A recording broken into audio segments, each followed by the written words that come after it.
Find a comfortable position. Rest your hands, rest your feet, rest your heart.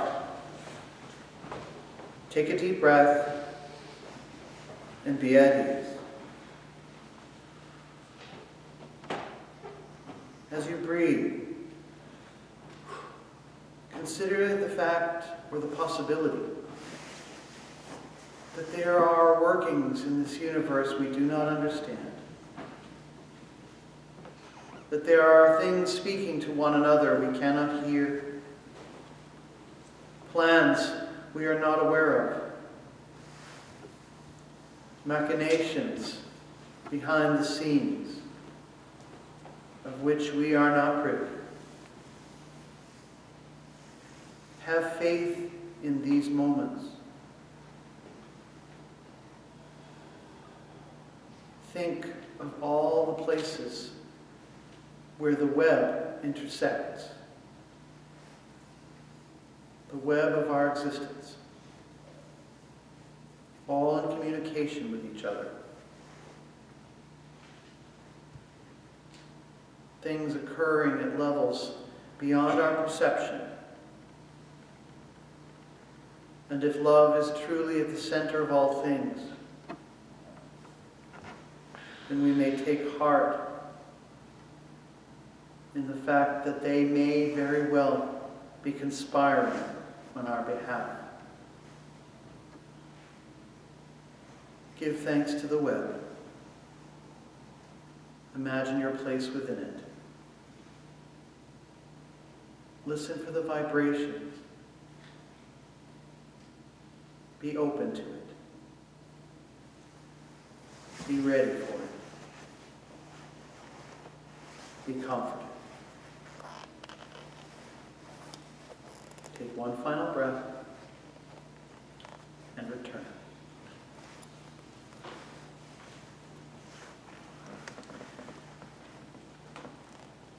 Thank you for the fact that you are sitting through this slightly longer service today. We've had a lot to cover. We've had a lot of hearts to hear. Kids to be rightfully unruly. Extra music. The Advent. Sometimes we sit together a little bit longer, and it's okay. You know, I say this because I want you to pay attention to it. Because paying attention itself is a life practice. It's also referred to as the practice of mindfulness. But I find it easier to do it if I think of it as paying attention, literally attending to something. When we are deliberate about what we pay attention to, with an understanding of what it is that we truly want, we receive the benefit of what we're seeking. When we share what's on our hearts, and people hear us, and people ask, "How are you doing?" in coffee hour, that's a cycle of something. Attend to it. So in other words, if we're seeking more vitamin C in our lives, or in our diet, we tend to notice more things with vitamin C in them. We look them up. And then little videos and articles start showing up in our social media feeds. Start revealing themselves through the algorithms, which I believe is a direct metaphor for how the universe works. We get more of what we're attending to, all because we made a decision to consume more vitamin C. There's also an article of faith that what we attend to resonates with more than just the physical, linear reality, but also the cosmic plane, the heavenly realm, the ear of God. I am of that thinking. I believe that what we attend to with conscious and deliberate intention is the essence of both the physics and the language of prayer. When we choose to attend to something, we are literally praying for more of it, or praying for a solution for it, or praying for ease within it. When we choose to attend to something, we are aligning ourselves and our emotions with it. When we choose to attend to something, we are speaking the language of God and asking for it. Which also means that if we attend too closely to negativity without mindfulness, we will succumb to it. Many of us have a need to be comforted right now. Life is stressful. There is a lot of fear out there. People are behaving out of that fear. We need restoration and reassurance. We need to be reminded that hope remained in the bottom of Pandora's box once all the evil spirits had been released into the world by the practiced hand of inevitability. One of the most reassuring practices I've found is attending to instances of synchronicity. Synchronicity is defined as the simultaneous occurrence of events which appear significantly related but have no discernible causal connection. Synchronicity also has a spiritual connection to it, if not superstitious. And right or wrong, I've always believed that instances of synchronicity are signals that I'm on the right path.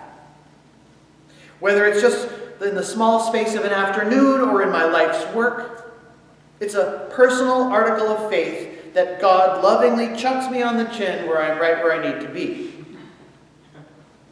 I choose to believe that repeated occurrences of synchronicity in my day, which happen far more often than we realize for our lack of attention to them, are telling me that I'm doing the right thing, or going to the right place, or to serve simply as a comforting cosmic pat on the back or a squeeze of my hand. Do I have any factual basis for that belief? No. Of course not. Beliefs regarding non-physical ideas are always articles of faith, not facts, but that's okay. Believing in the symbolism and reassurance of random bits of synchronicity is something I happen to believe in.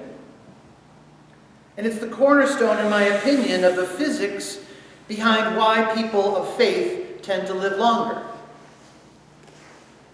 It makes sense to me that God would want methods like this to reassure us, knowing that humans are motivated best by a good old dose of dopamine and serotonin. It's through moments of synchronicity that I choose to accept that reassurance. But even in strictly the physical Newtonian world we live in, setting that aside, all notions of the metaphysical, it makes practical sense to make a deliberate practice of placing our attention toward things that we want more of. In other words, you don't have to believe in the metaphysical in order to just acknowledge that if I pay more attention to this, I'm going to probably notice more of it, attract more of it. And maybe, just maybe, there is something beyond this physical reality that listens to that as well and drops things in our path just when we need them. Maybe not the broken arms that the kids were talking about earlier, but maybe that Mega Millions fortune that we really get. So Jamie was recently saying that he wanted to work again with a particular doctor and in a particular clinic, how he felt at home there and how he really liked it. And literally that very day, he saw a job posting with that doctor. Now, should he apply for that job? I think so. That feels to me like a good moment of synchronicity. Does it mean he'll get the job? No. But it could mean that he's using that as a mental signal to open himself up to possibilities that hadn't occurred to him before. Maybe there's more to it than just, here's the posting, get the job because you paid attention. Maybe there's more to it than that. Don't give up just because the moment of synchronicity you expected isn't the thing that works out in the way that you imagined. There's more to it. I want more synchronicity like that in my life. Sometimes it occurs in remarkable ways, unexpected connections made, coincidences of good fortune, a winning raffle ticket right when the prize is most needed. But when these things happen, when these moments happen, ascribe something meaningful to them. Give a nod of thanks for them. Appreciate the value they have with several thoughts about their value. Do a little happy dance, anything. Something that just makes you marinate in the moment and the energy of that synchronicity for a moment. Even if nothing happens at all, it boosts your brain. It reassures your heart. It just makes you glad that that coincidence happened. Now, none of these requires a specific or particular belief in God or adherence to a religion or worship of an individual, which is a crucial part of my checklist of requirements for a genuine spiritual practice. Because it shouldn't require something of us that we cannot do by choice. We can't choose to believe something. And if it's telling you have to believe in order to make this happen,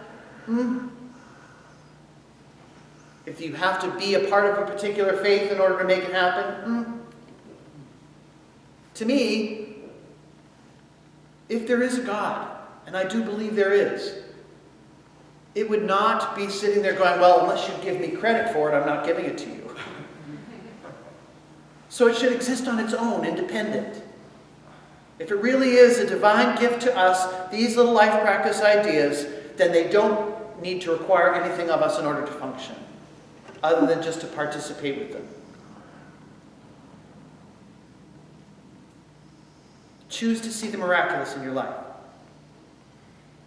no matter how small or simple it might be. Dwell upon them.